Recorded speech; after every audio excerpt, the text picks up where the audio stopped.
I've been kind of MIA for a couple days. I had a very jacked up experience at one of my shifts that's never seen before in my entire life. This will be the top of my experience of demonic, where if you don't think heaven and hell is real, and you don't think that demons or whatever they send to come get you and collect your soul when you die, you don't think that's real, it's real. It's taken me a couple of days to pull myself together, because the after effects of it and being in this situation and being around this has affected. It'll affect you. You guys ever see the movie Ghost with Patrick Swayze? This was even worse. This fella had been, he had hospice and everything, but he had been lingering for a couple days. I know how to make the family feel at ease, but this situation, there was nothing I could do. All forth. The family was believers. The guy dying was not. And a lot of times they'll tell me the history of, they want to talk about the family member that's passed away and how good they were and what they've done and how they did with their life and how they're good, this person, their family. This family basically told me this guy was a scumbag, deadbeat dirtbag. The one family member just come out and told me, and I don't ever talk bad about people's family members or anything. That's just, you don't do that. You got to go in these situations neutral. You're just there to be support and do your nursing and do what you got to do and follow doctor's orders and the family's requests and stuff. This woman just straight out said, this guy, my dad was a narcissist. He was a hardcore narcissist. He was selfish. He abandoned us multiple times. He abandoned our mother, left us with nothing, jumped from woman to woman. They had, on several occasions, he had found good women and he hurt them, and through them, it just treated them like garbage. And these women were, this stuff. And here, when she's telling me this story, I'm relating because I've been through this, and I'm going, oh my goodness. And I'm thinking, why are these people here? I'm surprised they're here. Well, they were born again Christians, and they were doing what they believe, honor your mother and father. They're just being there for him. Okay.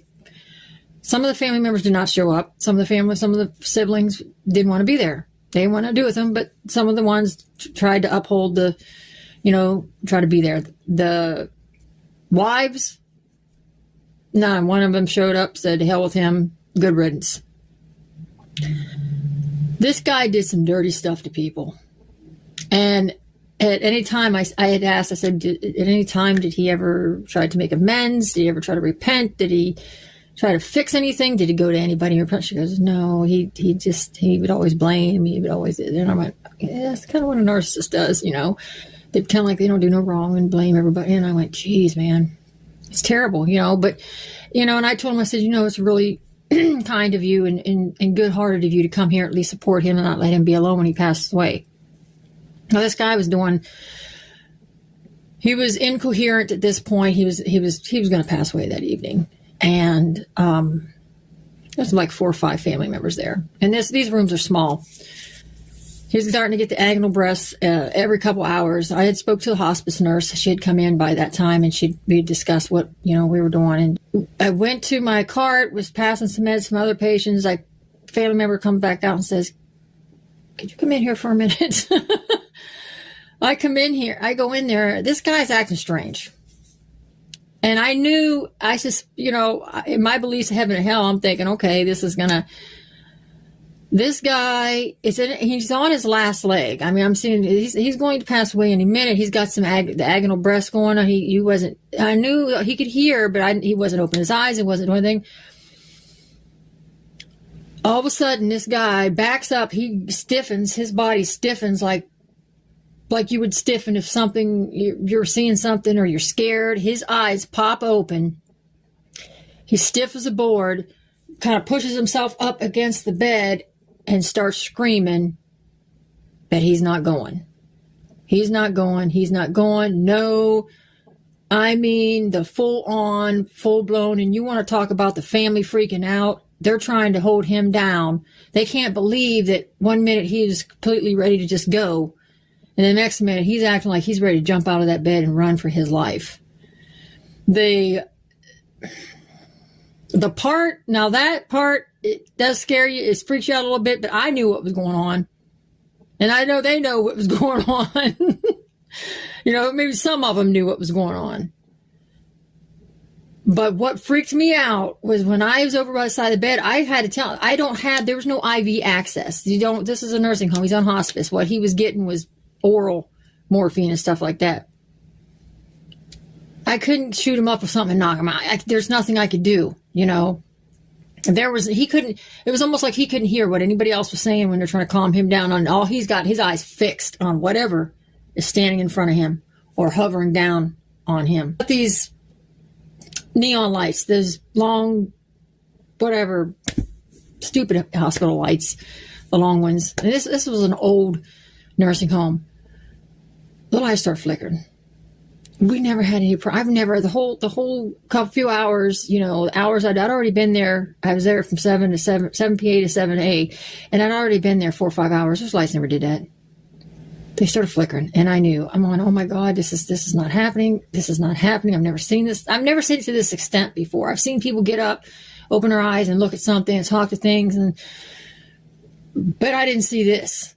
Never seen this before. Never seen this before. I started praying. Yes, I started praying. Now, I wasn't going to get up and do the whole in front of everybody because I didn't want to offend the family, but I started praying. I was doing some, you know, trying to rebuke and everything. And weird as it was so weird. Something said, you can't stop this.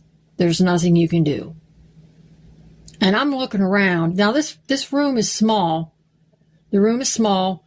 There's about, let me see, there's 1, 2, 3, 5 people besides myself in that room. So it was pretty packed. And plus they had like some carts in there with food and snacks on it because they knew, you know, for people, their family was waiting. And then there's a curtain. The sad part, here's the messed up part. There was 2 people in this room. So there was another person over in the other, this poor old, I feel so bad for this person. There was another person on the other side. This wasn't a private, this was not a private room. So there's a curtain drawn and there's another person over there hearing all this, probably having a heart attack because they could not believe what was going on.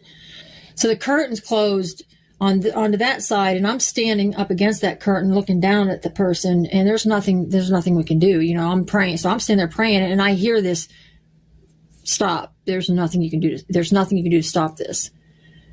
And I had my head down and I look up and I'm just looking around and looking.